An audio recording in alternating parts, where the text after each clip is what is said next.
garoto tinha 23 lesões, 23 lesões. Fígado arrebentado, rim arrebentado, traumatismo craniano. Não dá para essa mãe dizer que tomou um Rivotril e dormiu. Se você é narcisista, você quer plateia. E o narcisista ele não está nem aí para dar para o outro. Ao ser mãe e pai, é o contrário. Você deixa de ser foco de atenção e teu filho passa a ser. Então você tem que trabalhar muita humildade, porque você deixa de ser o rei da casa para ser o cara que vai ajudar a limpar. Em torno do bebê, da criança. Então, o pai e a mãe narcisista não suportam muito uma criança. Ainda mais chega alguém aí fala, ai, fofinho, não sei o que. Ele tem ciúmes, incomodado. Sério? Porque a criança tá chamando mais atenção. Mas tanto o pai quanto a mãe. Ele tem consciência Total. disso? É mesmo? Total. E o que ele faz? Ele simplesmente puxa o assunto para ele. Como?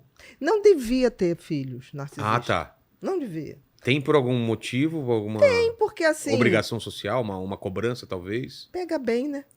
Botar o porta-retrato daquelas crianças ali, né? Você viu meus filhos? Então. Exatamente. Pega bem. Mas, assim, dizer que tem aquele amor, que tem aquela coisa de tipo assim... eu desconfio de gente, eu adoro pai e mãe bem brega, que mostra o fotinho das crianças, adoro. Porque o narcisista nem mostra muito. Você o tempo todo fala, deixa eu ver uma fotinha. Ah, não tenho aqui. Como assim não tem? Porque antigamente era o 3x4, né? Na carteira.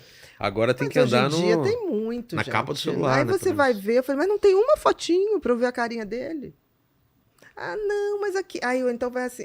Aí pega uma que a pessoa tá linda com a criança ali de suporte.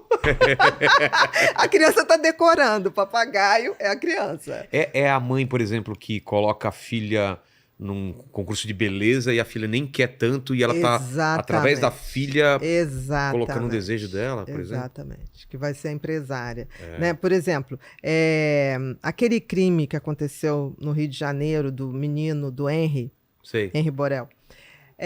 Dá um contexto pro pessoal, só para quem não sabe. O menino foi assassinado, eu acho que há 2 anos atrás. Foi 2 ou 1. Foi 8 de março. É isso? Eu me lembro que era o Dia Internacional da 2 Mulher. anos. Eu me lembro disso, que a gente estava fazendo uma live e surgiu esse assunto. Ele foi espancado e morreu pelo namorado da mãe. Tá. Na época, o namorado da mãe, que era um vereador lá do Rio.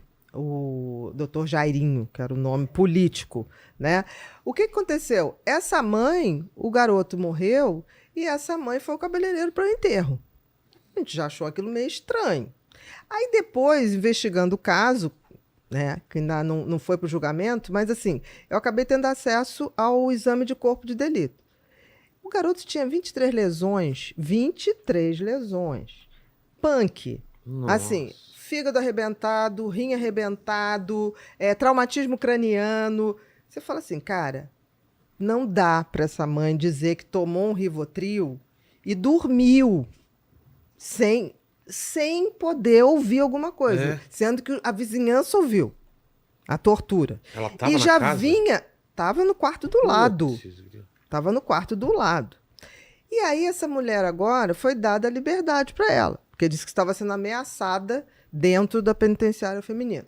Muito bem, tá de tornozeleira. Primeiro evento que essa mulher, depois de estar com tornozeleira, faz o quê? Comemorar o Libertadores do Flamengo. Tava lá na maior comemoração. Entendeu? Aí você fala assim, cara, uma pessoa... E outra coisa, na hora que mostra... O menino chegou no pronto-socorro em rigidez cadavérica.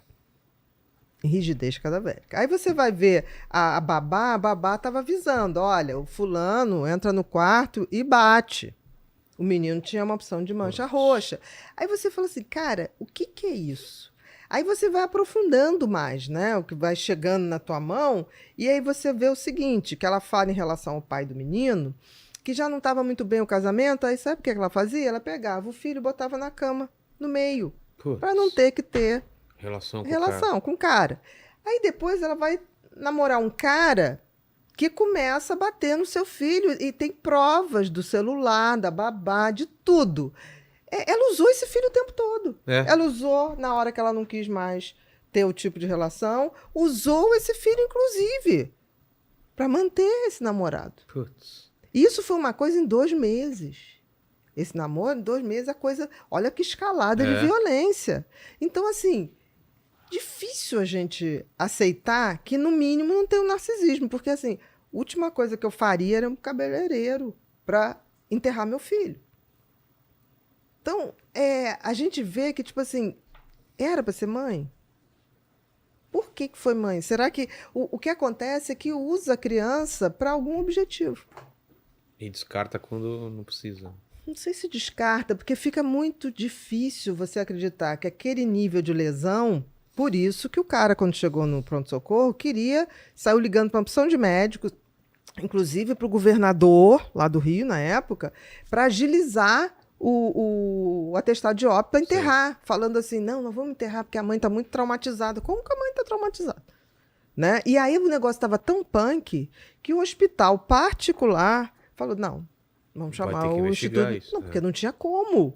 E aí quando vai investigar, como que aquilo ocorreu você estando do lado? Aí a defesa alega que ela tomou, que o namorado deu um Rivotril e ela apagou. Gente, grito de um filho, tá louco. Você acorda até de anestesia, de propofol, entendeu? Então são essas coisas, tipo assim, como que a gente pode acreditar? E você vai ver o depoimento dela, a carta que ela bota, ela o tempo todo fala dela. Que aí ela preparou a roupinha do menino, que ela fazia isso, fazia aquilo, ela não fala do garoto.